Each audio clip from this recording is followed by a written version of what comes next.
Media సమావేశాన్ని అత్యవసరంగా పెట్టాల్సినటువంటి పరిస్థితిని కాంగ్రెస్ ప్రభుత్వం కల్పించింది. అంటే మాకు తెలంగాణ సాధించిన పార్టీగా రాజకీయాల కంటే కూడా ఈ రాష్ట్రము, ఈ రాష్ట్ర ప్రయోజనాలు, ఈ రాష్ట్ర ప్రజల మంచి చెడే మాకు చాలా ముఖ్యం.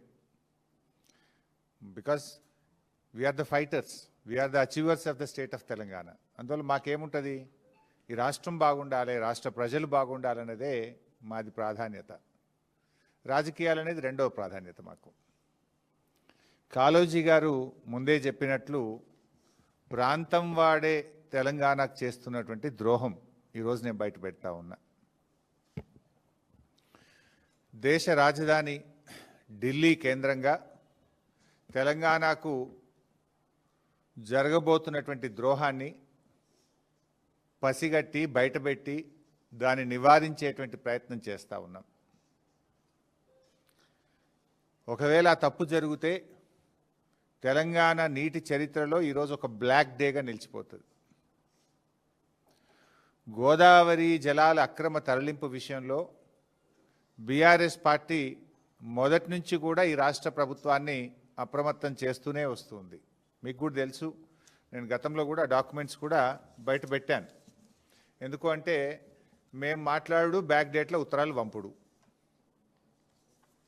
ఇవన్నీ మీకు గతంలో కూడా పంపిన. నేను ఇదే భవన్లో ప్రెస్ మీట్ పెట్టంగానే ఒక 3 అవర్స్లో నిన్నటి డేట్తో ఉత్తరం రాస్తాడు ఉత్తమ్ కుమార్ రెడ్డి. మాకేమో స్టేట్ ఇంట్రెస్ట్ కనుక వాళ్ళకు పట్టింపు లేదు. మేము పదే పదే ఆ విషయాలు బయట పెడుతూ రాష్ట్ర ప్రభుత్వాన్ని మేము అప్రమత్తం చేస్తుంటే ఇంకేదో ఫేస్ సేవింగ్ కోసం బ్యాక్ డేట్లు వేసి నా ప్రెస్ మీట్ అయినాక 5 గంటలకు 3 గంటలకో 4 గంటల తర్వాత ఇన్ని ప్రెస్ నోట్లు లెటర్లు కేంద్ర ప్రభుత్వానికి ఈ రాష్ట్రం రాసింది. డాక్యుమెంట్స్ కూడా అన్నీ నేను రిలీజ్ చేస్తున్నా. ఇకపోతే అంటే పరిస్థితి ఏమైందంటే మొద్దు నిద్రపోతుంది ఈ ప్రభుత్వం, కుంభకర్ణుడిలాగా నిద్రపోతూ ఉంది. ముళ్ళుగట్టబట్టి పొడిస్తే తప్ప ఈ ప్రభుత్వం నిద్రలేస్తలేదు. అది గోదావరి బనకచెర్ల ప్రాజెక్ట్ అయినా, గోదావరి నల్లమల్ల సాగర్ ప్రాజెక్ట్ అయినా జరిగేది మాత్రం గోదావరి జలాల దోపిడీ, జరిగేది మాత్రం తెలంగాణకు నష్టం. ప్రాజెక్టు పేరు మారింది తప్ప ఆంధ్రప్రదేశ్ జలదోపిడిని మాత్రం ఆపలేదు. ఈ జలద్రోహం విషయంలో కత్తి బాబు గారిది, పొడిచేది రేవంత్ రెడ్డి. వెనకట కేసీఆర్ గారు చెప్పేటోళ్ళు కత్తి ఆంధ్రోళ్ళది, పొడిచేటోడు మనోడే ఉన్నాడు అన్నట్టు ఇవాళ ఈ గోదావరి జలద్రోహం విషయంలో కత్తి బాబు గారిది, పొడిచేటోడు రేవంత్ రెడ్డి గారు. ఇప్పుడు సమైక్య రాష్ట్రంలో ఆనాడు కృష్ణా నదీ జలాల్లో తెలంగాణకు తీరని ద్రోహం చేసింది కాంగ్రెస్. ఈరోజు గోదావరి జలాల్లో కూడా తీరని ద్రోహం చేస్తున్నది నేటి కాంగ్రెస్. ఇది మరో చారిత్రక ద్రోహం. ఈరోజు ఢిల్లీలో జరగబోతున్నటువంటి సమావేశం అది తెలంగాణకు మరణ శాసనం లాంటిది. పోలవరం నల్లమల్ల సాగర్ విషయంలో మొదటి నుంచి కూడా రేవంత్ రెడ్డి గారి ప్రభుత్వం ఒక ప్లాన్డ్గా ఆంధ్రప్రదేశ్ ప్రభుత్వానికి సహకరిస్తూ వస్తుంది. ఇప్పుడు ఆ కుట్రల తీరు మీకు తెలియదేం కాదు. ఢిల్లీలో మీటింగ్ జరిగినప్పుడు ఆనాడే బీఆర్ఎస్ హెచ్చరించింది మీటింగ్ పోవద్దు నువ్వు అని. పోనంటూనే మీటింగ్కు పోయిండు. సంతకం పెట్ట అంటూనే సంతకం పెట్టిండు. ఎజెండాలో లేనే లేదని బుకాయించిండు. కమిటీ వెయ్యను అన్నాడు, కమిటీ వేసిండు. సుప్రీంకోర్టులో కేసు ఏవయ్యా బాబు అని మేము ముళ్ళుగట్టబట్టి పొడిస్తే ఆంధ్రప్రదేశ్ గోదావరి నల్లమల్ల సాగర్కు టెండర్లు పూర్తయి అవార్డు ఇచ్చి కాంట్రాక్ట్ అగ్రిమెంట్ అయినాక సుప్రీంకోర్టులో కేసు వేసిండు. పోనీ వేసిన కేసన్న చక్కగేసిండా అంటే చెల్లని విరిట్టేసిండు, మళ్ళీ వాపసు తెచ్చుకున్నాడు. దానికి సూటు బూట్ వేసుకొని పోయిండు ఉత్తమ్ కుమార్ రెడ్డి సుప్రీంకోర్టుకు. చెల్లని విరిట్టేసి దాన్ని వాపసు తెచ్చిండు. ఇదంతా చూస్తే ఏమవుతుంది, మీటింగ్కు ముందు ఢిల్లీలో పోనన్నో మీటింగ్ పోయినావు, ముఖ్యమంత్రుల మీటింగ్కు. ఎజెండాలో లేనే లేదని బుకాయించే ప్రయత్నం చేసినావు. సంతకం పెట్టని సంతకం పెట్టినావు. కమిటీ వెయ్య అన్నావు, కమిటీ వేసినావు. సుప్రీంకోర్టుకు పోతా అన్నావు, చెల్లని రిట్ పిటిషన్ సుప్రీంకోర్టులో వేసినావు, ఆ రిట్ వాపసు తెచ్చుకున్నావు. అంటే పసలేని రిటేషన్.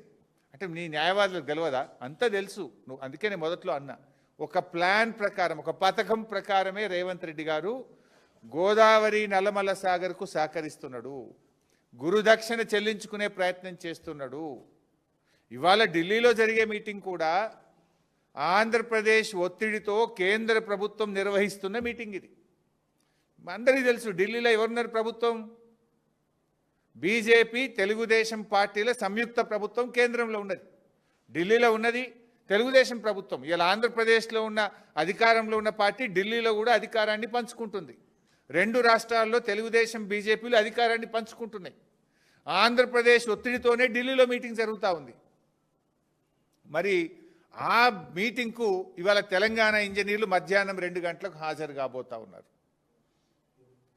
పేరుకే జల వివాదాల మీటింగ్, ఎజెండా మాత్రం 200 టీఎంసీల గోదావరి నీళ్లను పోలవరం ద్వారా నల్లమల్ల సాగర్కు రాయలసీమ ప్రాంతానికి తరలించేటువంటి ఒక కుట్ర జరుగుతూ ఉంది. మీటింగ్లో ఆ రోజు కూడా ముఖ్యమంత్రుల మీటింగ్లో మొదటి ఎజెండాలో మొదటి పాయింటే గోదావరి బనకచెర్ల ప్రాజెక్టు. ఇవాళ కూడా ఆ 200 టీఎంసీలు తరలించేటువంటి ఒక కుట్ర జరుగుతూ ఉంది. మరి ఈరోజు ఎందుకు ఈ మీటింగ్కి హాజరవుతున్నారు?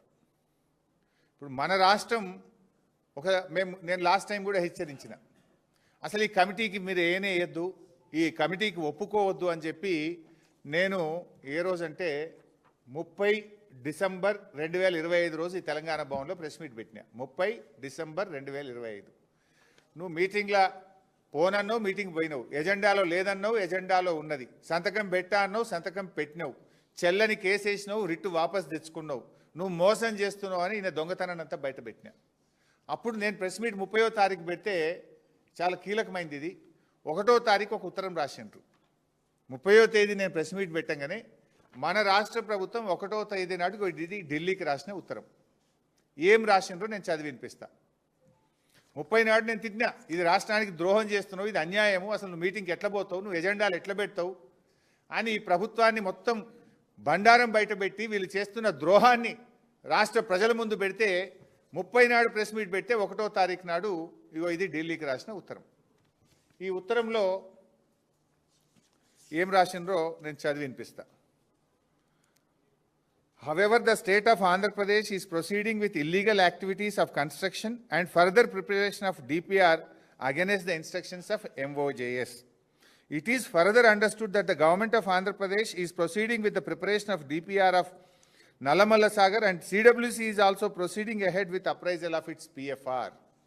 అంటే ఆంధ్రప్రదేశ్ ముందుకు పోతుంది, సిడబ్ల్యూసిలో కూడా ఈ టెండర్ ఈ యొక్క డిపిఆర్ అప్రైజల్ ప్రక్రియ కొనసాగుతుంది. ఇది నేను చెప్పలే, మన తెలంగాణ రాష్ట్ర ప్రభుత్వం ఢిల్లీకి రాసిన ఉత్తరంలో ఆంధ్రప్రదేశ్ నల్లమల్ల సాగర్ మీద ముందుకు పోతుంది, కేంద్ర ప్రభుత్వం కూడా సిడబ్ల్యూసిలో నల్లమల్ల సాగర్ అనుమతుల ప్రక్రియ కొనసాగుతుంది అని స్పష్టంగా మీరు రాసిన ఉత్తరమే. రాస్తూ చివర్లో ఏమంటారంటే ఇందులో last paragraph, it shall participate in the meetings of above mentioned committee only if the process of preparation of DPR of Nallamalla Sagar and its illegal construction by Andhra Pradesh and process of appraisal of projects PFR by CWC is halted or stopped immediately so that fate accomplished situation is not created while deliberations are being held. ఇంత స్పష్టంగా రాహుల్ బొజ్జ గారు ఈ letter రాసిండ్రు. 30 నాడు ఇది కూడా ఎప్పుడు రాసిండ్రు? BRS ముళ్ళు గట్టబట్టి పొడిస్తే 30 నాడు ప్రెస్ మీట్ పెట్టి వీళ్ళ బండారం బయట పెడితే 1వ తారీఖు రాసిండ్రు. ఏమని రాసిండ్రు? కమిటీ అయితే వేసినాము, కానీ ఈ కమిటీ మీటింగ్కు 2 కండిషన్లు, ఈ 2 కండిషన్లు ఒప్పుకుంటేనే మేము ఢిల్లీలో మీటింగ్కి వస్తాము అన్నారు.